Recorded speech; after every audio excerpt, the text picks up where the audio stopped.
loss to the Lions, but it doesn't really feel like a loss standing here today. Wait, there was a score today? There was.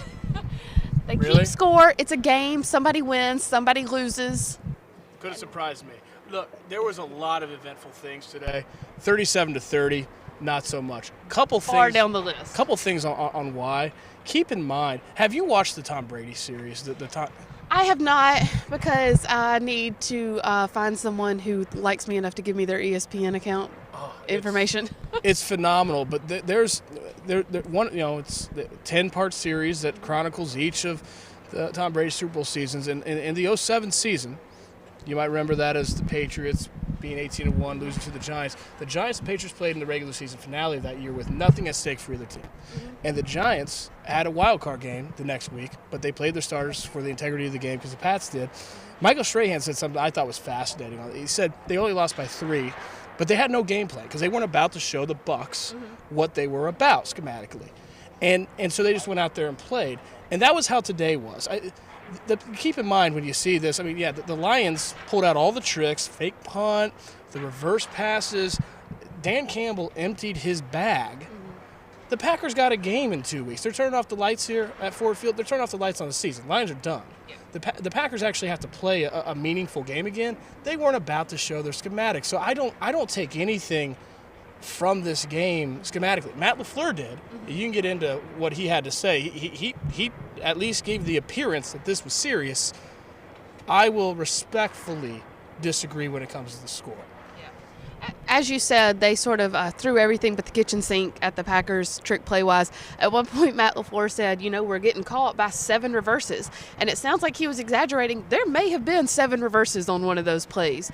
The Lions wanted to go all out. The real winner here today, let's just take a moment and acknowledge, the real winner here today was the Jacksonville Jaguars. Because not only did they beat the Indianapolis Colts, because the Lions won here today, the Jaguars end their season with a huge win and get the number 1 pick. So, fun little aside. That's fortunate. You know what, though?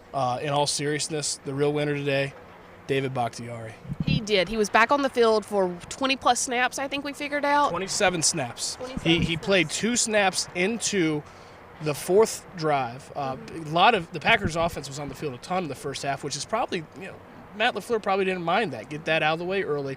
2 snaps into the 4th drive, 27 snaps. One play after, David Bakhtiari had on a run play, had a second-level block that sealed off a Lions linebacker, really tested the mobility in his knee. After that, he pretty much felt like, hey, the good work day. It's time to call it a day and get ready for the playoffs. The Packers had a range in mind. It wasn't a hard snap count. It wasn't saying 27, you're out. They had a range in mind for David Bakhtiari, how much they'd want to play. David Bakhtiari indicated that he was at the high end of that range, and Matt LaFleur said that, the reason why he left in the middle of a drive was fatigue more than anything else. So pretty uncommon to see an offensive lineman leave in the middle of the drive. I think our first reaction was, is there something wrong? Yeah, it was on second down or something. Yeah, but no, Matt LaFleur said that, he came out of it fine, the knee feels good. Really a good day for David Bakhtiari. And we were watching him after he left. He talked to all of the trainers. He talked to the offensive line coach. He seemed to be in good spirits. It just seemed like it was sort of the time for him to come out. He did what he needed to do. He saw what he needed to see. Now the question is going to be, how does he feel on Wednesday when they go back to practice? That is absolutely the question. How does the knee respond? It was a big day, though, because David Bakhtiari is very honest.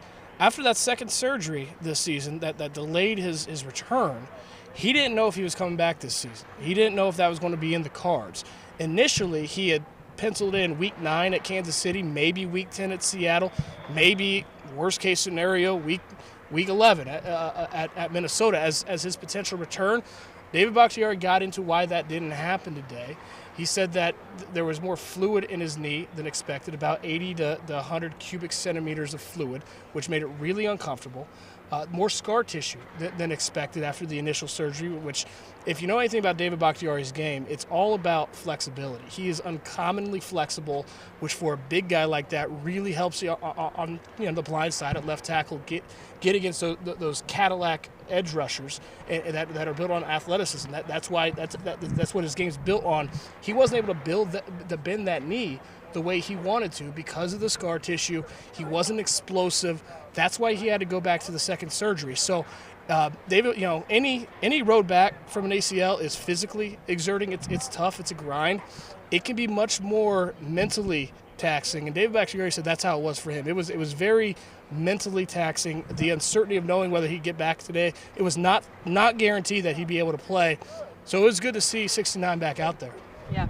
If you have any questions, comments, concerns, updates on the 49ers-Rams game, because I can't really see the phone from this far away, go ahead and drop them in the... I am. I'm trying to watch out of the corner of my eye. Not that I'm not totally focused here with y'all and Ryan. But go ahead and drop them in the chat. We're going to go through a few questions here. Let's just start at the top. Ryan, there are several comments along this regard, so I'm not even going to point one out in particular. The overarching question and theme, though, seems to be, do you keep Jordan Love after seeing what he has now done with an entire half and what he did earlier this season with Kansas City? And keep in mind, he's been taking first-team reps for the majority of the last 2 months. Yeah, I think that Jordan Love had a promising day today. The interceptions at the end is going to leave a sour note. He had more ownership of the offense than he had in Kansas City. He seemed more controlled, more poised. And, yeah, the Chiefs are better than the Lions, but the Chiefs were also the last-ranked defense in the league when Jordan Love played them Week 9. So it's not like he was going against a good defense there either. I thought it was a better second performance than his debut, but there's obviously still a long way to go. And some of these things, yeah, I mean, he's taking practice reps with the first team, but some of these things like the eternal clock, you just can't have that refined and polished when you're not playing. He hasn't been playing. So I think there's some teachable moments, but other than the interceptions, I thought it was a pretty good day for him. And that first interception, it should be noted, was tipped at the line and then really bounced out of Amari Rodgers' grasp. It was not totally on Jordan Love. But that second one, I know there was pressure in his face, but that one was really, really high for Equanimeous St. Brown. That one was more on him. It was also in a do or die, you got to make a play 30 seconds to go, needing a touchdown on a long field situation. And that's when you see interceptions. In the confines of the regular Packers offense, he did play clean. You can't erase the interceptions at the end, but I do think, one's a deflection, one's a desperation mode. I don't know if it completely sunk his day. Eric points out that Matt LaFleur went off on the defense in his press conference. He did. He said, to pardon our French, but he said essentially we can't have that when all 11 have to do their damn job is basically what he said. And what it seemed to bother him more than anything, as you said, this was already going to be a for lack of a better term, a preseason game plan. The Lions were going to throw everything they could out at the Packers. But what bothered Matt LaFleur was not necessarily the what the Lions' game plan was, but more so the Packers' response to it. He essentially said he had 11 independent contractors out there who weren't playing together. That has to be concerning for a coach. Is it concerning that it happened? Basically, do you think this is a one-game concern, or is this something that they should legitimately try to focus on over the next 2 weeks preparing for the playoffs, getting this defense to play together? I have a really hard time taking anything that happened on that field today seriously. You're talking about two teams with opposite seasons that approached it completely opposite. Matt LaFleur can say whatever he wants about the integrity of competition, how badly they wanted to win. The reality is that Aaron Rodgers was pulled with one snap to go in the first half and didn't return. If they wanted to win that bad, Aaron Rodgers would have played, right? So it was entirely different. Matt LaFleur's gripe came down to discipline. I expect this defense to be more disciplined when they're playing their actual full scheme and not some vanilla preseason look. And it's, do or die in the playoffs. I don't know how much you saw today can really be carried into an entirely different environment in 2 weeks. Levi says that your question about Patrick starting over Myers was dismissed. Do you think there was, Lucas Patrick starting over Josh Myers, do you think it was dismissed, or was there anything to that decision? No. Matt LaFleur actually said today that Josh Myers essentially started because it's his position. He's a center. And they weren't going to warm him up during the week and then not play him. So if you're going to play him, you're going to play him at center. Lucas Patrick, I thought, was very interesting that he was the right guard and not Royce Newman. I got the feeling that today was essentially kind of a look-see, a tryout, seeing where Josh Myers and his knee is after the long recovery, and that nothing is certain. He might be the Packers' starting center. That might happen, but I don't think it's a lock. Another question from Levi, good question. After seeing Jordan Love play today, do you think Goot needs to find a way to keep Aaron Rodgers at least for another season? He needs to keep Aaron Rodgers for at least another season. It has nothing to do with Because he's Aaron Rodgers. It has nothing to do with Jordan Love. Nothing to do. He's the MVP of the league, back-to-back MVPs. He is the priority. You must keep Aaron Rodgers. Jordan Love or not, doesn't matter. How much of a bright spot was Patrick Taylor today? He had a good day. What did he end up with? Like 5 yards a carry or something like that? First career touchdown. He had some good hard runs. Like I call them head of steam runs, head full of steam. You know what I thought was interesting was that A.J. Dillon went back onto the field early in the second half as a way to kind of get Jordan Love in rhythm and to give him a chance. There's a big difference, obviously, between A.J. Dillon and Patrick Taylor, as well as Patrick Taylor played. And, I thought it was interesting that, two things really helped Jordan Love today. I said it was a promising second performance for him, but he was really helped out by the run game. And obviously Josiah DeGuara made a flash out of the blue play that nobody expected. Good on him. Yeah. A tremendous play. Best play of his career, obviously. That reminded me a lot of the Robert Tonyan touchdown in Seattle, the deep ball that he caught from Aaron Rodgers in 2018. That was shocking. And in looking back, that was Robert Tonyan's arrival. We didn't know the type of player he might be before that touchdown. And it's not like he overnight became a different player. It still was a progression for him. But that was the beginning. Who knows with Josiah DeGuara? But I do think it's interesting. I do wonder if maybe this is the beginning for him, because that was a phenomenal play. Are the 49ers in the red zone? I believe they are. Sure are. What's the score? I know. I think it's still tied. Y'all let me know what's going on over there. As you also mentioned down here in the red zone, Jordan Love had that 2-point conversion with his legs. That's what we've been wanting to see from him. That was not a Aaron Rodgers like, oh, let me just scamper over here and hope for the best. That seemed like a designed run.